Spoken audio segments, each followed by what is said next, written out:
Tapos niya mga complicated. Yes, ano role mo dito? Wow. Sa akin po dito, June, ang role ko po dito ay kabaligtaran po ng role ni Jake Cuenca. Magkasama po kami sa bahay bilang magkaibigan, mag-best friend. Ako po dito, kung gaano ka-chick boy si Jake Cuenca, ganun naman yung kabaligtaran ng geek ko dito. Kumbaga, graphic design, may sarili akong graphic studio, nangongolekta ako ng mga laruan, kumbaga one girl woman ako. At si Jake naman dito yung totally opposite ko. At dito sa pelikulang ito, parang at one point, parang magkakapalit kami. So yun yung kailangan abangan kung paano mangyayari yung twist na yun. Parang di man, bagay ba sa yung role, Jake? Hindi. Grabing acting piece sa lahat ng nagawa ko noon. Ito nang pinakamahirap gawin. Kasi para maging babaero. Correct, di ba? Wala kang image sa ganun, di ba? Hindi, wala talaga. Wala talaga. Parang si Paolo pa, dapat nga nagkabaliktad kami ng role. Hindi, pero hindi, yung role ko dito ako si Manny, yun na nga, babaero ko, ganyan. Na hindi sa toong buhay. Pero, maganda, makikita nyo yung dynamics ng dalawang characters namin na makikita nyo na parang paano ba? Parang makikita nyo kung paano tumatakbong utak ng isang lalaki. In both ways. Parang isang mabait, isang diba, playboy, ganyan. So, yun yung makikita nila sa pelikulang ito. Thank you, Jake Maha. Ako naman po, hindi naman sana complicated ang buhay ni Rina. Pero bilang isang babae, minsan ng mga babae, parang lahat ginagawa ng issue.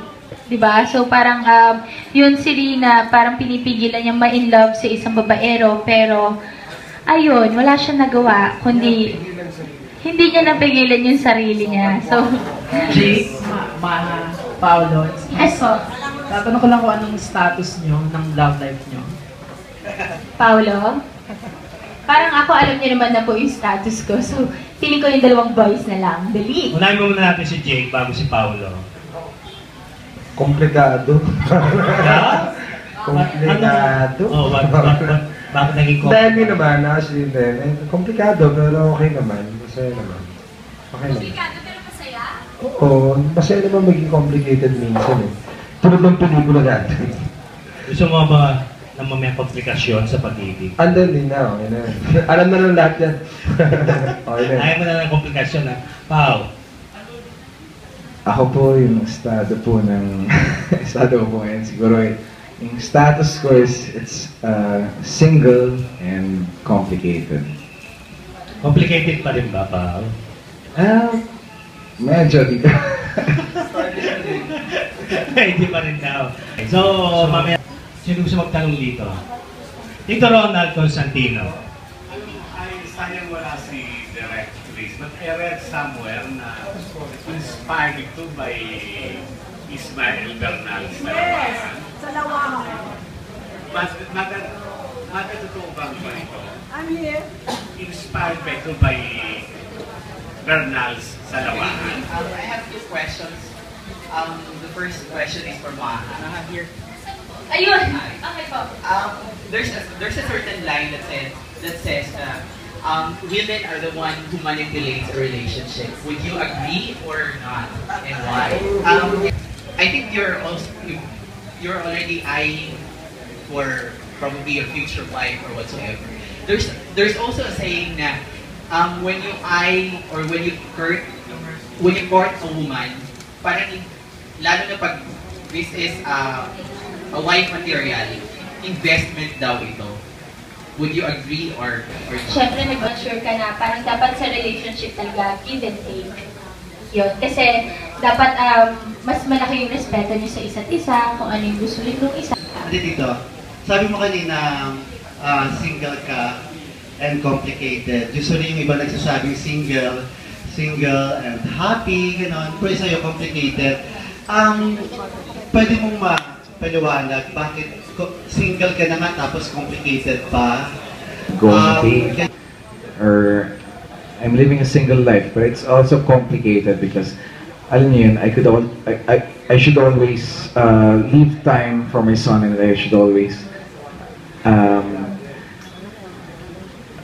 make a place, leave a place in my heart na andun lagi yung anak ko, hindi lagi mawawala. So it's complicated in that way. Pero parang at the same time, parang single because sige, hindi ko na-explain. Baka masyadong maging komplikado. Si Mother Lily ngayon uli gumawa ng pelikula, ngayon ulit palabas. Supportahan po natin. Status Complicated, November 6. Directed by Chris Martinez, of course, Mr. Jake Cuenca, Maa Salvador, Paula Molino, Solen Yusaf, and Eugene Domingo. Jake, would you like to thank our friends dito tonight? Sana po tulungan nyo kami ma-promote ang pelikula namin. And yun na nga, November 5, the premiere night in SM Mega Mall. And November 6, the regular screening of Status is Complicated, directed by Chris Martinez. Kasama sa Solen Yusaf, Maa Salvador, Paolo Avelino, ako, and Eugene Domingo. Sana pa supportan nyo. Thank you so much. Si Paolo muna ba? Ako yung huli. Opo, Status It's Complicated, showing on November 6. Sa totoo lang, first time gumawa ni Chris Martinez ng storya na umiikot sa dalawang lalaki dahil kilala naman ko si Direk Chris, parang karamihan ng pelikula niya are female, kumbaga, feminine driven. Ayun. So, first time yung gumawa ng ganito, sana po abangan nyo at makita nyo kung gaano kakaiba ang pelikula lang. Yeah, I hope you enjoy the film. Okay, Ma? Yes po, maraming salamat po ulit sa pagpunta. So please po, sana supportahan yung Status It's Complicated. Sobrang nakakatuwa dahil first time namin halos magsama-sama lahat dito sa pelikulang ito. At, ha? Ano kaya, Aiza? So,